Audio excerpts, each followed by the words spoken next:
Greetings, Legunus. Arendelft here. Yes, the Scatterbrained one. I've had so many video ideas lately. So many videos I've wanted to make that I scatterbrained myself, got overwhelmed by work, real life. So many unfinished projects, both written and video projects, but this came out and I realized there were actually some trailers for it, and I watched them. Well, they look very good. And I've never been much interested in a Warhammer tabletop game before, but this looks interesting enough. I think I just may get it, so I'll just go ahead and let you see why.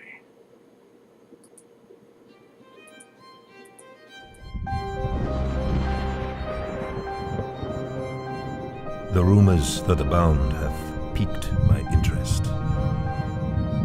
I am a skeptical man. In part, that is why I am still alive.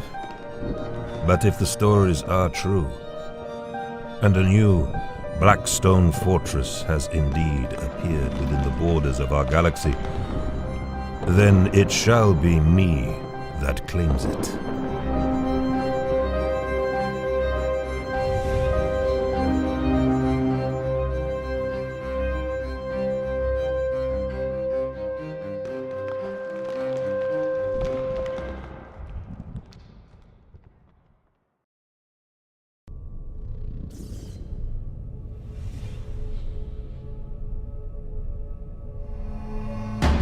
My duty to mankind has led me into the cold void of uncharted space in search of a vast, ancient technology of immeasurable power. Nestled amidst a graveyard of shattered warships and ruined vessels that spreads for 1,000,000 miles in every direction, I have found a space station, cobbled together from ancient scrap by others who have come looking for wealth and power. Those local to this hideous backwater know it simply as precipice. In a more compliant setting, I would cut down these abhuman and xenos scavengers, if only to maintain an air of propriety. But I learned long ago to use whatever resources are available, and to set aside notions of decency if they prove a hindrance to the Imperium's ultimate goal. Even amongst these undesirables, I may find useful allies, or at least individuals possessed of enough grit and determination to follow me into the Blackstone Fortress.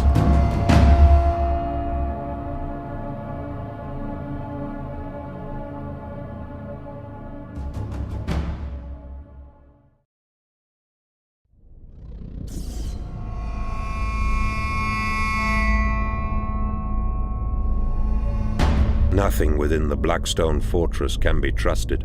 Within its walls lies a labyrinth of deceit.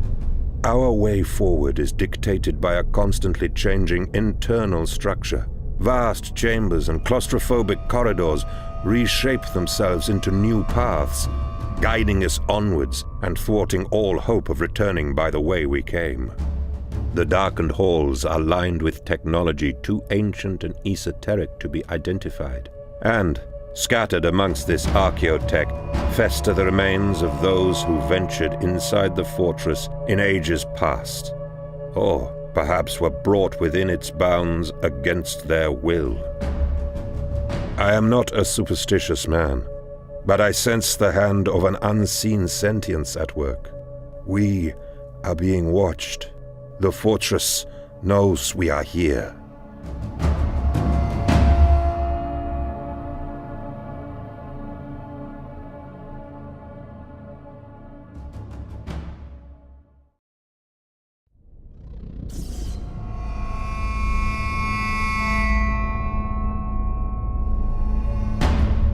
We are not alone inside the fortress, and we have known this for some time.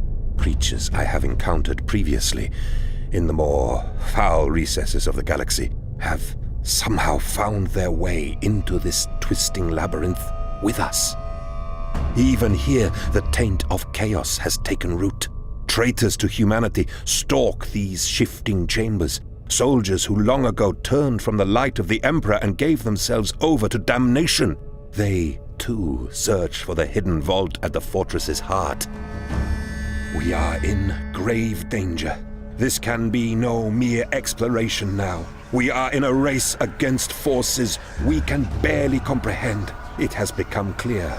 We are not the only ones seeking to bend the colossal power of the Blackstone Fortress to our will.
Well, any of you who know the first thing about, well, if you've watched any of my other videos, I seek lore like none other.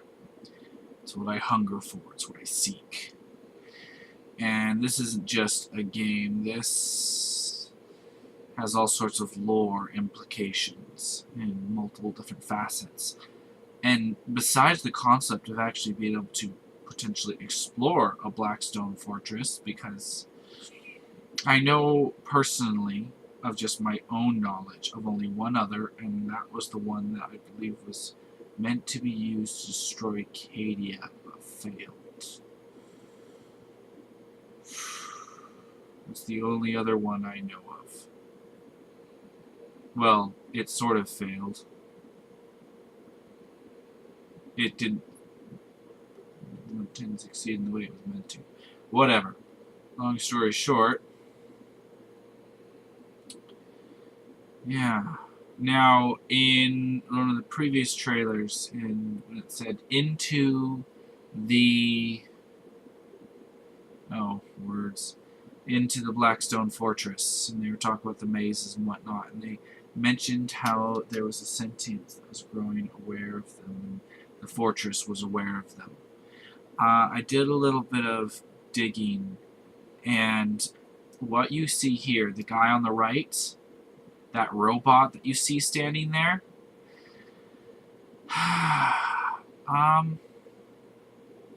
well, he essentially has walked into, well, wherever it is that he comes from, but anyway, his way in, he essentially announces himself to be serving the Omnissiah by the will of Magos, a name I can't remember. But yes, he says that he serves the Omnissiah. And I believe that the type of robot that he appears to be is a mark of robot that in ancient times used to be something that served humanity. However, what he actually is indeed something that used to serve humanity. However, it's one of those things that turned on humanity. Yeah, that's right. That sucker right there, that's one of the Iron Men. He's no just random mug off the block. He is just, well, yeah, he's an artificial intelligence. Nothing held back. I don't know to like what caliber of an artificial intelligence, but yeah, the implications can be terrifying for the realms of Warhammer 40k. The Iron Men during the golden age of humanity drove them to near extinction. Maybe not extinction per se, maybe that's a bit too dramatic, but it shattered, for all intents and purposes, their empire. And that's why the Age of Strife, when it happened, actually finished them off. The Age of Strife is actually said to have never been one event. When I think of the Age of Strife, I think a lot of the warp storms that tore through the galaxy and made warp travel pretty much impossible. And in reality,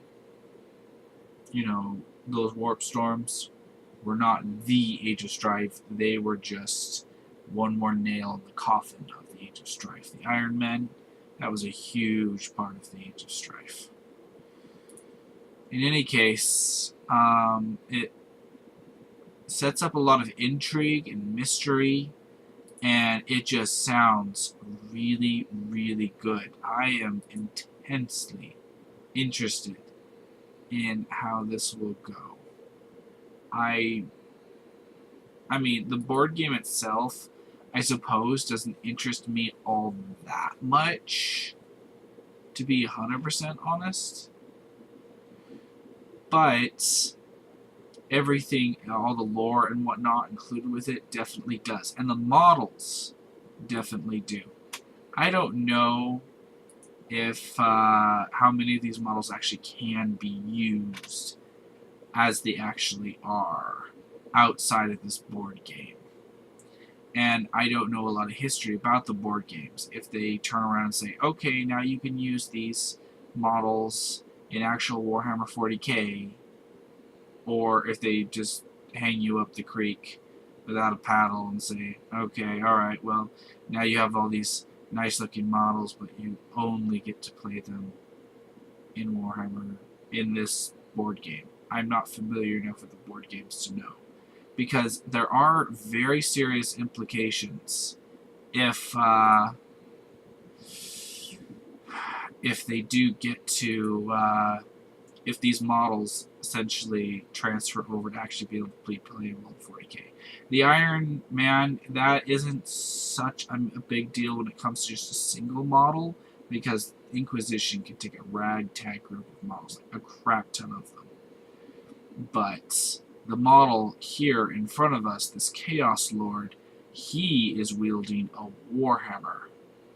And as any Chaos player knows, Chaos can't take Warhammers. I myself was shocked when I first found that out. XL Pudding, he plays Chaos. And he was having this debate.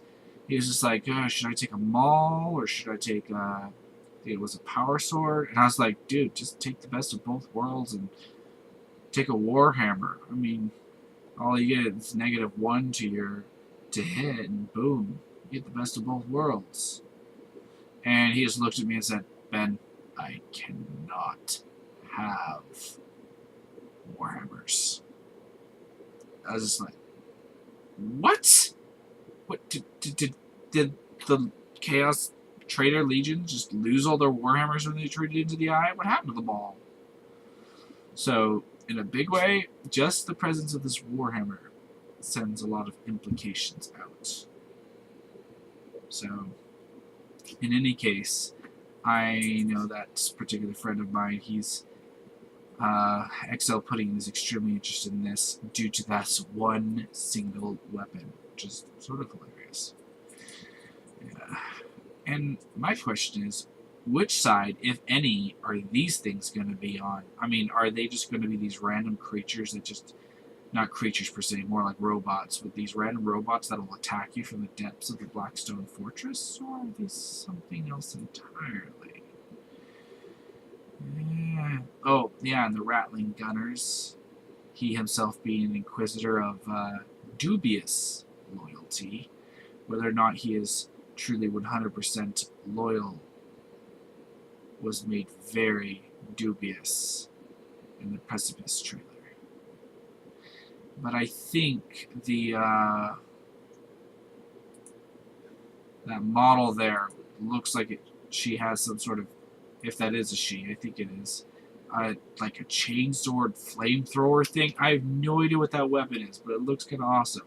And then it looks like there's some sort of inquisitorial, no, ministorum priest next to her. And then on the far left, there, standing between the two ratlings, well, behind them, is something else that definitely looks Imperial-oriented. But the Eldar just left of the Inquisitor, she looks particularly interesting, and I think that's a she. Sometimes it's hard to tell with the Eldar. And then, of course, the Iron Man. Oh, I cannot emphasize enough how interested I am in that. The Kroot, it's kind of like, meh. You know, the Kroot have not had a very positive history, and I don't have Tau. But then again, you know, he can go in Inquisitorial Warbands. That's pretty much what this is. And since I have Inquisition as a faction, I've been trying to work on my Lady Liquid model for, well, Bleeding Age. That's hit a serious road snag lately. This, you know, would be a great addition, especially if all of these things have very solid powerhouse rules. Like, a lot of the Inquisition seems to have very weak, lukewarm rules, like, take any other faction, it seems like, and you'll be in a better boat. But this looks promising. I like it. In any case, the chaos side of it, though, I mean, if I can get this thing to... Oh. Let's see, I know somewhere... Oh, you know, is it just me, or does that look like... I know the Astra Militarum, as they're called now, has their own breed of, like, Word Vein Psychers, just like regular Psychers. But that looks like a Word Vein Psyker gone Chaos. So that, of course, has other cool implications. This looks almost like a Blood Pact.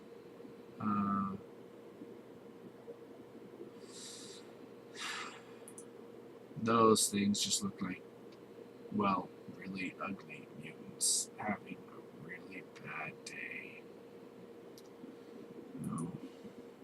In any case, though, there are some sweet scenes in here. I definitely have to say. By sweet scenes, I mean of showing off these models. Though there are some other interesting scenes that I have to say do catch my attention.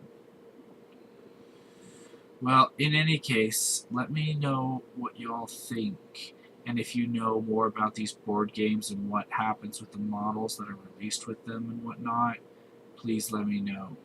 I mean, I think I even heard of a squat model once. And I'm just curious, I mean, like, is he available to run with certain factions or with Inquisition or whatever? I'm just not personally that familiar enough to know. I haven't kept much track of, well, anything in the board game department. Well, in any case, as I said, please let me know what you think in the comment section below. If you liked this video, my review of it, please give this video a like. And if you enjoyed these trailers, I will be leaving links to each one down in the description below, so you can go and leave a like on all of those to show your support to Games Workshop. And if you're new to the channel and genuinely enjoy this kind of content, please consider subscribing. In any case, don't get into too much trouble or do. It's always up to you. Doodles.